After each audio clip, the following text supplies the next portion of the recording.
Welcome, ladies and gentlemen, to New Orleans, Louisiana and the Superdome for another incredible United States Hot Rod Association Championship Mud Racing and Monster Truck Spectacular. I'm Bret, Kepner, and along with Shelley, Herman, we'll be presenting one of the best competition lineups we've seen so far this year in U.S. Hot Rod Association competition. Of course, we'll be starting things off with the incredible super modified mud racers, the quickest and fastest off-road vehicles anywhere. And Shelley, we've got a lot of brand new mud racing vehicles here tonight. We'll see how the rookies stack up with the veterans, and in this count, anything can happen. That's for sure. And of course, we have another incredible battle of the monster trucks, and this time it'll be a little different. The regular four-wheel monsters will take on some of the wildest monster tanks in the business, and Shelley, one of the first entries for this event was Andy Brasson's Bigfoot. That's always a good competition. That's true, and of course we've also got an incredible thrill show segment, including Earnie Adams, one of the premier motorcycle stunt jumpers of the business, who will be trying to clear an incredible 16-car lineup here on the floor of the Superdome, and that will be wild. I can't wait to see it. Indeed, we'll get ready to start the first round of competition here at the Superdome in New Orleans for the U.S. Hot Rod Association Mud Racing and Monster Truck Spectacular. We'll be back in a moment.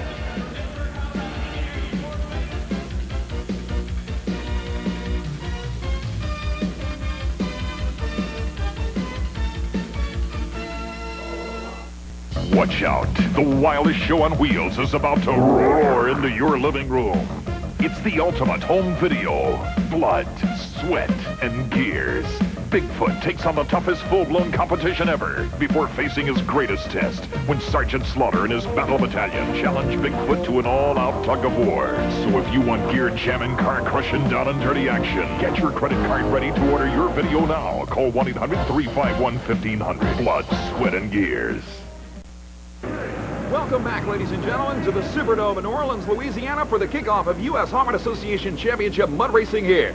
I'm Bret Kepner, and along with Shelley Herman, we're ready to start things off with the super modified category on a 90-foot-long mud pit in an elapsed time competition. And the first machine up, Doug Marsh, in the incredible Hard Times funny car Jeep of Mitch Graham, takes on Mike Bacina and the Ford-powered 1923 T Roadster called the Stud. The first pair on the starting line and ready for competition. The supercharged Chevy-powered Jeep funny car, a carbureted nitrous-injected T-Roadster, Bacina and the Stud, the first man off the line. A lot of water on top of the mud to start things off for the first pair, Shelley.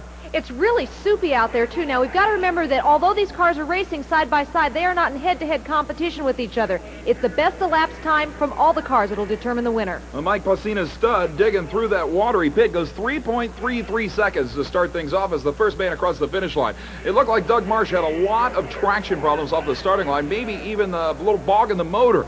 But he eventually got back at the throttle. Here's the slow-motion replay for the supercharged Chevy-powered Jeep funny car. You can see him hitting the water on top of that mud very, very quickly. He gets up on top of the mud, but still with the problems off the starting line runs 5.12 seconds. So the mark to beat to start things off, Bacina's incredible lowrider T-Roadster at 3.33 seconds. The national elapsed time record for this distance of 90 feet is 2 seconds flat, held by defending world champion Tom Martin. How about Keith Metcalf's incredible River Rat Camaro taking on this man, the winningest mud racing driver in U.S. Hot Rod Association history, Clay Langley from Independence, Missouri, with his supercharged, fuel-injected, small-block Chevy-powered 32 Austin Bantam Roadster.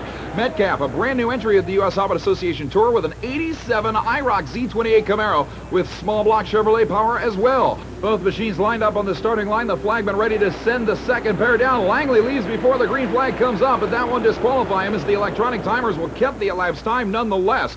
But both drivers, again, having trouble in this rather soupy pit, Shelley. It seems like just when I get to the end, there's that big splash. The swirl, it helps to slow them down, too. I guess it's all for safety. Well, this is a stadium depth pit. It's only 24 inches of mud as opposed to the up to 48-inch deep pits that we sometimes campaign on. But it doesn't stop the super modifieds as they're designed to skim over the surface of the mud. When you get more water, though, it actually slows the vehicles down from forward progress. Let's see Clay Langley hitting that water.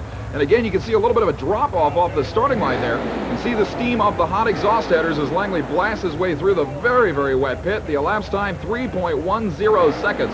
But certainly no motor problems or anything else slowing the longtime veteran down in the Nitro Express Bantam Roadster sponsored by the Iski Camshaft Company. Over in the other lane, the brand new River Rat Camaro leaves the starting line. The carbureted gas-burning machine also had problems getting up on top of the mud, and that made for a splash scene like you've never seen. 3.40 seconds will put Metcalf in the number 3 spot right now. The River Rat Camaro in its maiden voyage in U.S. Hot Rod Association competition. Well, that'll bring out the Wildfire Jeep funny car of Rich Whitfield from Little Rock, Arkansas. This is also one of his first ever U.S. Harvard Association national events. Ironically, it's another small block Chevy, but look at this thing. This is Tom Killingsworth from Summit, Kansas. Take a look at a 1986 Chevy S10, one of the lightest vehicles ever built for this type of competition, 1,700 pounds. It's a 520 cubic inch fuel-injected aluminum Rodex Chevrolet engine in the little black pickup called Earthshaker. That's an incredible looking piece of equipment, Shelley, and it has all the best of equipment. It's going to be interesting to see how he does. And it's a completely different strategy between the two vehicles. If you'll notice, one has all four tires the same.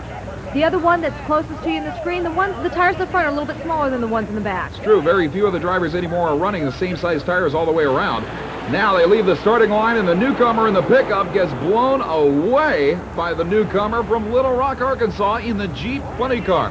Whitfield's small block fuel-injected machine annihilates the big block Earthshaker. The little S10 getting bogged down rather early. Remember the mark to beat right now, 3.10 seconds. It's going to be tough to beat under the current conditions. There you see, waving to the crowd despite his rather sloppy pass, is Rich Whitfield. You can see on the instant replay here that Whitfield left the line very well. He left extremely early as opposed to Killingsworth in the new S10. The elapsed time, 3.09 seconds, is 1/100th of a second better than leader Clay Langley, and that'll put Whitfield's Jeep funny car in the #1 spot. Now, like we said, Killingsworth left the line very, very late. He also got into that rather deep step-off from the starting line, but then started motoring, and look at the elapsed time for the new Chevy, 2.64 seconds. So that will easily take over the lead by a solid 0.4 of a second for the Earthshaker S10. That thing looks like it just came through a car wash, Shelley. Well, not the kind of car wash I go to. That picked up quite a bit of mud, and you could see it leaking out of the side door. Well, we'll be back with more championship super modified mud racing action from the Crescent City in just a moment.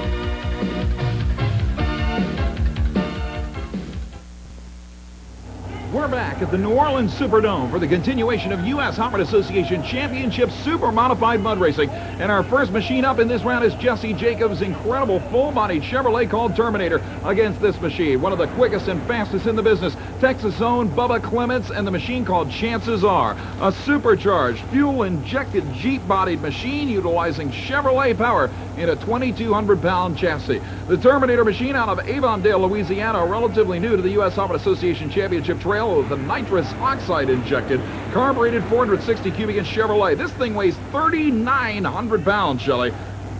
Quite a bit different compared to the 2,200 pounds of Chances Are. I'll tell you, that is a heavyweight, full-body truck. A green flag comes out, and Clements is on a tremendous run. Whoa. That should be good enough for the #1 spot. Here comes the 3,900-pound Chevrolet pickup, well behind the supercharged Texas ride. But Bubba Clements comes up with a great number. Remember the mark to beat now, 2.64 seconds. Tommy Killingsworth's brand new Earthshaker Chevy S10 pickup is leading this field right now.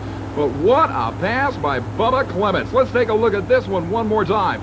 The perfect launch. The front end comes up immediately. We have that little step off the starting line that's causing some problems for some of the other drivers. But then straight and true up on the mud, 2.54 seconds, locking up the brakes and sliding into the #1 spot for Bubba Clements' Texas Jeep. Great, great pass, Shelley. And he takes a look behind to see just where the Terminator is. Well, Terminator was very late in leaving the starting line. When he did, however, you can see it was a rough ride. A machine with this high of a vehicle weight is indeed going to bounce around pretty heavily. 3.88 seconds, though, for an almost 4,000-pound Chevy truck is an excellent attempt for the newcomer from right here in Louisiana. Terminator Chevrolet is definitely one of the heaviest vehicles we've ever seen in competition. Takes